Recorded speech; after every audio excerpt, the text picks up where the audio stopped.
cybercrime is increasingly coupled with other crimes connected to illegal economic activity. And South Africa has recorded an increase with financial losses tallying up to 2.2 million rand per annum, at least to the economy. The Hawks say they'll be working with Interpol to try crack down on this kind of illicit activity. For more on their collaboration, let's bring in Hawks Head Godfrey Lebeya, who joins us now via our video link.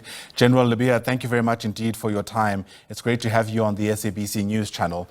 When I think of combating cybercrime, there are two main fronts I think this could happen. It's either through bolstering your skill set or bolstering the resources you have to push back against people who are involved in this kind of illicit activity. In what ways is this collaboration with Interpol assisting the South African authorities? Good morning, sir, and good morning to our viewers. I think, firstly, the reason why we needed Interpol to come and join us, we have realized that cybercrime is not limited to a particular country. All the countries get linked and get affected by cyber criminals. Firstly, we would like to be enhancing the skills of the personnel so that we are able to effectively respond to cyber attacks. Secondly, obviously, we are also looking at increasing the capacity, the number of personnel that get trained to be able to deal with cybercrime. You will note that most of the criminal activities that we today call them cybercrime, that is cyber fraud, cyber extortion, cyber forgery and uttering, and the others. So most of those offenses were committed in the normal way where we didn't label them as cybercrime.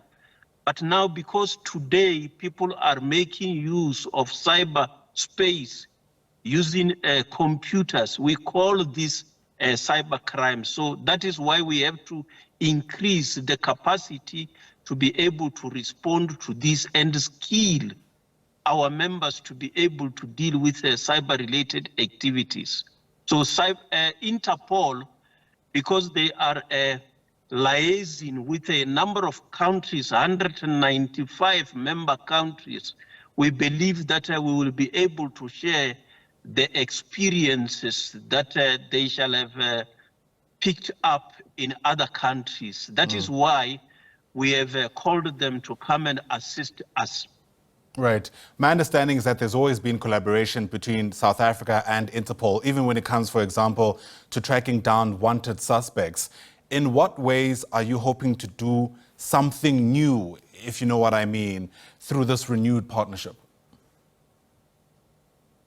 Yeah, what is new is what I'm indicating. There are tools that have been made available, which tools did not exist in the past. And with these tools, we are able to effectively communicate quicker. And collaboration is assisting us so that we are, unlike in the past where you have to be visiting another country, taking a long time to go and do the interviews, it can be done quicker. The exchange of experiences, because usually the modus operandi that will be picked up in another country will take time before it can obviously be picked up in another. By collaborating in this way, we are able to quickly know the method of operandi that are being utilized in other jurisdictions. And when it comes to us, we will be better prepared to respond to those. Right. It's one thing, of course, to be able to find the criminals who are involved in this, and it's another to safeguard our own software or malware, so to speak, so that it's not susceptible to things like cybercrime. Yesterday, we heard from the Public Works, not yesterday, I beg your pardon, last year, we heard from the Public Works Department saying that they had lost about 300 million rand in one incident and about 24 million in a separate attack on this one department.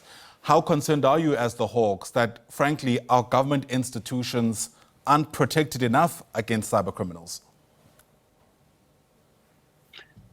One is always concerned if there is an area that is not strong enough to be able to prevent any crime from being perpetrated. And when it comes to cyber criminals, we are even more concerned because the individuals that are doing this might be trying very hard to hide their faces. So we are concerned, but the government is working hard on this. I know that there are several interactions that are taking place.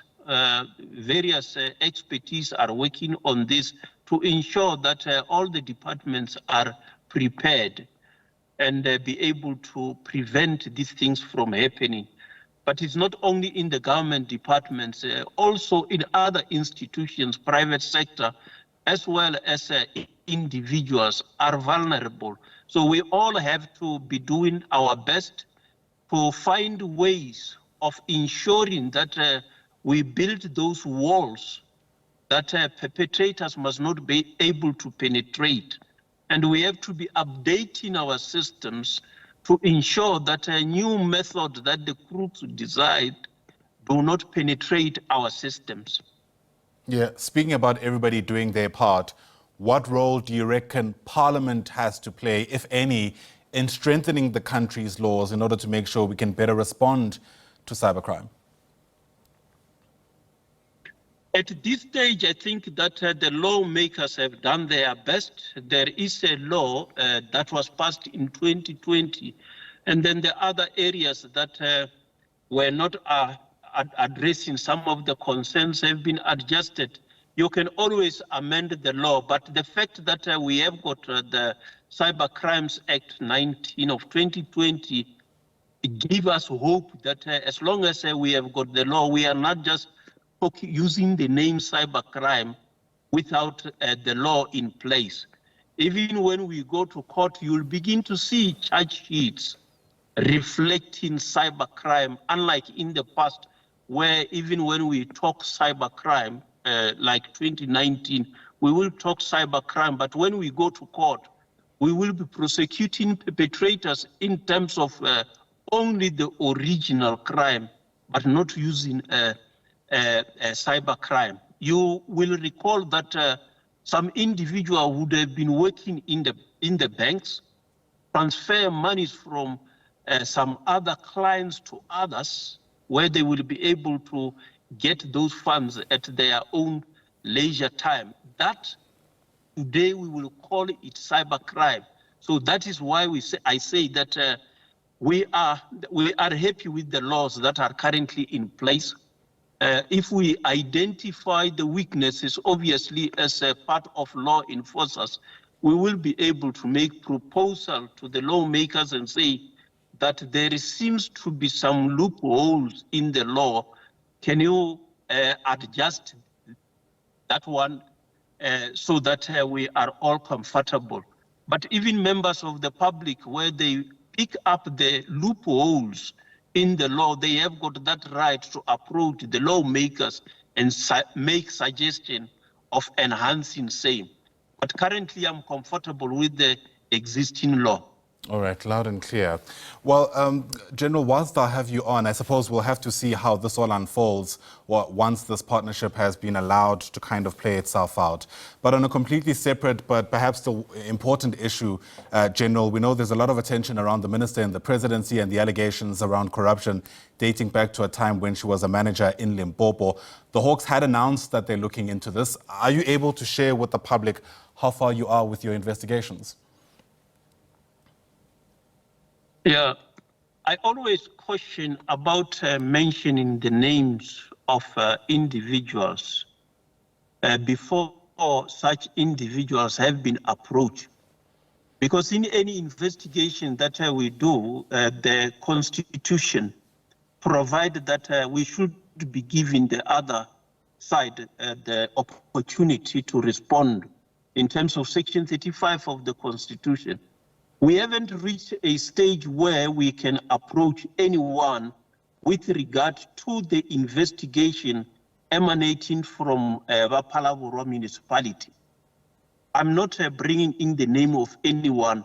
You are bringing a question which obviously you load the names, but I only want to be indicating that the allegation regarding the Vapalaburwa municipality, where tenders are alleged to have been issued, is under investigation by the Hawks. At some stage, these matters are tabled before the public prosecutor. When that was done, from time to time, the public prosecutor who guides as to whether they are satisfied will indicate as to whether this matter is ripe for a decision to be taken. At this stage, the National Prosecuting Authority have given some tasks to be followed up. So we are currently following up those allegations. So the matter has not been completed when it comes to investigation in terms of the directives that have been given by the prosecuting authority. All right. I appreciate your limitations, but what's also in the public domain are reports that the Hawks, in fact, has completed the investigation and the docket is now with the NPA. Are those reports inaccurate? As I have indicated, when we believe that everything that needs to be done has been done, we take that matter and table before the prosecutor for consideration. During the time of assessing, the prosecutor may come to a particular conclusion. If they still need certain matters to be followed up, they will give directive that we still need this and that to be followed up. Some of these matters are handled by more than one prosecutor. You will have one layer of prosecutor who deal with the matter on a daily basis. You will have a superior of that prosecutor who obviously will be supporting the one that is going to go to court. So sometimes the decision of the junior one may not be in line with the decision of the senior one. But for us is to ensure that we do whatever the National Prosecuting Authority is directing us to do. And we will be resubmitting when whatever needed to be done has been done. So there was time when the when the investigators shall have submitted this to the prosecutor who had a certain understanding and a view. But obviously, in line with the levels of prosecuting authority, we have now received the file which indicate that there are certain matters that need to be followed up. All right. Last question from my end, General. Are you satisfied with the level of cooperation you've received with the different persons of interests insofar as this investigation is concerned? Yeah, I can say that the witnesses that we have interacted with, there has not been any problem. When you mention the person of interest, maybe you might be working towards Section 35 of the Constitution. I'm not sure if you are asking that one.